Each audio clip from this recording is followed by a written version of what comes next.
Então, retomando para o vídeo 3, isso a gente já comentou, né? Da Idade Média, poder social e político. Então, na Idade Média, o clero controlava a educação, as leis, as decisões do rei, incluindo decisões sobre guerras, decisões sobre quem vai para o céu ou para o inferno, o que era pecado, eram importantes em uma sociedade. O que era pecado eram importantes em uma sociedade teocêntrica. Então, o que acontece aqui? Como a gente também já falou, a igreja estava no centro de tudo, inclusive das decisões políticas, né, sobre guerras. E isso vai ser importante quando a gente vai pensar a ideia da escolástica. Ela era portadora do conhecimento também. Se ela dominava tudo, ela também dominava o conhecimento. Um ponto importante aqui é a gente lembrar que não existia a prensa. O que é a prensa? A máquina que permite que a gente reproduza textos. Então a gente só tinha os textos originais. São os padres, né, que vão, de certa forma, na Idade Média, tentar fazer reproduções desses originais de Sócrates, não, de Platão e Aristóteles, porque Sócrates não tem nada produzido. E também muito vai ser difundido esse conhecimento de Platão e Aristóteles, visto que esse conhecimento ele chega no Oriente. E o Oriente vai fazer grande uso disso e vai fazer com que esse conhecimento também ele avance. Mas voltando para a ideia da escolástica, diferente da patrística, que tinha a ideia de você difundir as bases da religião, né, de poder fazer com que isso se consolide como uma doutrina, com as suas bases, a escolástica já tem uma certa estrutura muito forte, né? Como a gente viu anteriormente, a igreja ela já está no centro do poder, ela já está dominando, já tem um poder social e político aí, e uma certa hegemonia. Então a escolástica ela vai preparar os meios da educação religiosa para que as pessoas acolhessem com mais segurança e argumentos os dogmas católicos. Se eu domino a educação, eu domino o que vai ser transmitido. Então a escolástica ela vai ter essa ideia de poder transmitir esse conhecimento agora, né, não fora da igreja, mas interiormente. Né? Como a gente vai formar as pessoas dentro desse clero. Dividindo então, a gente vai ter do século IX ao XII um momento de formação, uma predominância da fé sobre a razão. E aí a tentativa da patrística é poder trazer uma certa ideia racional para essa fé. No século XIII é o auge do equilíbrio entre fé e razão, a partir de Santo Agostinho, né, e dos filósofos da patrística. E no século XIV, do século XIV ao XVII, haverá um predomínio da razão sobre a fé. Que aí é onde a gente vai ver a ideia do advento do Renascimento. Mas aqui, com a escolástica e com São Tomás de Aquino, a gente já vai ter a base, né, para aquilo que vai acontecer lá na frente, com Descartes. E essa retomada da razão sobre a fé, ela já vai estar muito implicada aqui com o São Tomás de Aquino. E por que essa retomada da razão acontece aqui? Porque diferente de Santo Agostinho, que vai utilizar as ideias platônicas, Santo Agostinho ele vai utilizar Aristóteles como base do pensamento. E a gente já sabe que a principal oposição de Aristóteles ao Platão é exatamente essa de que, olha, a gente não precisa de um mundo, criar uma ideia de mundo suprassensível, das ideias perfeitas, para que a gente possa conhecer sobre o mundo e sobre as coisas, né? A gente pode simplesmente, a partir da observação, do empirismo, já conhecer essas coisas perfeitas. Essa perfeição divina, ela está dada, na verdade, eu não vou, acho que a palavra divina não é nem adequada se a gente está falando de Aristóteles, mas essa perfeição suprassensível que o Platão fala, ela já pode ser vista na regularidade das coisas, naquilo que a gente vê que tem uma certa simetria, que tem uma certa lógica. O mundo tem uma lógica e que basta a gente colocar o nosso olhar para ele, que a gente vai compreender essa lógica. Essa lógica já está lá, a gente só ainda não observou ela. Né? Então, e a razão, ela vai trazer essa possibilidade de compreensão. E ele traz essa proposta também de conciliação entre fé e razão, né? Só que a partir da perspectiva de Aristóteles. Ele afirmava que não havia contradição entre fé e razão. A razão também é uma criação de Deus. Né? Se Deus criou todas as coisas, ele também criou a razão. E essa própria forma de compreender as coisas a partir dessa lógica racional também é uma forma de acessar a Deus. A razão pode levar a Deus, então, e não ser contra o seu próprio Criador. Portanto, a gente não deve negar a razão em detrimento da fé. E aí eu já falei, né, patrística influência de Platão, escolástica influência do pensamento aristotélico.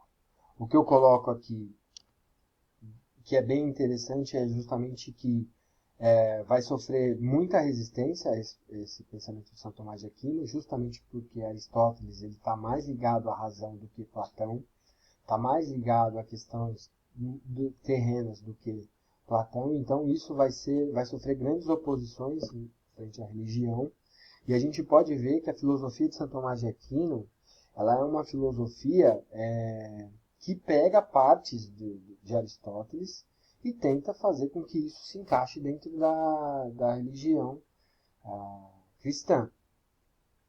Ou seja, é uma leitura enviesada da obra aristotélica. Isso não quer dizer que seja algo negativo, porque toda leitura tem o seu próprio viés. A gente sempre tem um enfoque em uma determinada leitura. Se você ler um texto mais de uma vez, esse texto, na sua segunda ou terceira leitura, você vai trazer outro enfoque. Você vai perceber outras coisas, né? Você vai dar outra atenção que você não tinha dado no texto, na leitura anterior. Então, isso é só uma leitura, e é interessante porque essa leitura também, a gente retoma aí a ideia de história, está embasado pelo momento que você está vivendo. São Tomás de Aquino, então, estuda a ideia de potências da alma. E para isso a gente retoma também a ideia de potência e ato. A ideia aristotélica de potência e ato é que as coisas existem em potência, mas que, ou seja, elas podem acontecer, mas é um ato que vai fazer com que elas aconteçam. Uma semente, ela tem uma árvore em potência, né? Não necessariamente ela vai chegar ao ato de ser uma árvore, mas em potência ela já tem. Para tal, então, ele utiliza uma obra de Aristóteles chamada De Anima, da alma, né? E ele vai descrever as potências da alma, que também são chamadas faculdades da alma. Isso é interessante porque o que acontece? Quando a gente vai pensar a ideia de Deus, a gente vai entender de que esse processo de movimento ele está sempre acontecendo, a partir de São Tomás de Aquino. Só que esse movimento criador, ele vem de fora para dentro, da nossa criação. Se o cosmos, o universo está sempre em movimento, esse movimento de criação, ele vem de fora para dentro. Porém, as potências, elas são do universo, as potências são dessa força divina criadora, e não nossa. Porém, quando ele vai trazer essa ideia de 5 gêneros de potências da alma, o que ele está querendo dizer com isso? Que também a alma tem as suas capacidades de criação, tem as suas capacidades de forma clara de poder criar alguma coisa também a partir de si mesma. Isso não quer dizer que ela vá fazer. né? E é interessante a gente pensar também a ideia de potência da alma, não como partes da alma, né? 5 gêneros, como 5 partes que a alma tem, como se a gente pudesse particionar ela, como se ela fosse algo material, que a gente consegue fazer isso, né? Não. A ideia de potência são faculdades, são coisas que a alma tem como possibilidades, né, em seu conjunto. E aí ele vai descrever isso em 5 gêneros. Os 5 gêneros são vegetativa ou nutritiva, sensitiva, motiva ou locomotiva, apetitiva e intelectiva. Basicamente aqui, ele vai trazer também, eu peguei da nossa apostila, as características dela, mas vamos resumir ela aqui basicamente para vocês entenderem. Vegetativa ou nutritiva é a capacidade de nutrir e conservar o corpo, ou seja, manter o corpo vivo. É aquilo que a gente fala do visceral, né? O corpo, por mais que a gente não perceba, o corpo ele está em movimento agora, né? Fazendo com que se mantenha vivo, né? Nosso coração, nosso fígado, nosso pulmão, eles estão em movimento por mais que a gente não perceba. Isso é a capacidade vegetativa. Ele vai trazer uma outra potência, que é a sensitiva, capacidade então de transformar as informações dos sentidos externos em informações de sentido interno. Então a sensitiva ele vai dividir entre externo e interno. Sentidos externos é igual aos órgãos dos sentidos, ou seja, os órgãos dos sentidos captam alguma coisa e trazem para o sentido externo, que é a faculdade psicológica, que é, de certa forma, a nossa ideia de interpretar. Como a gente vai interpretar isso que os nossos sentidos captou?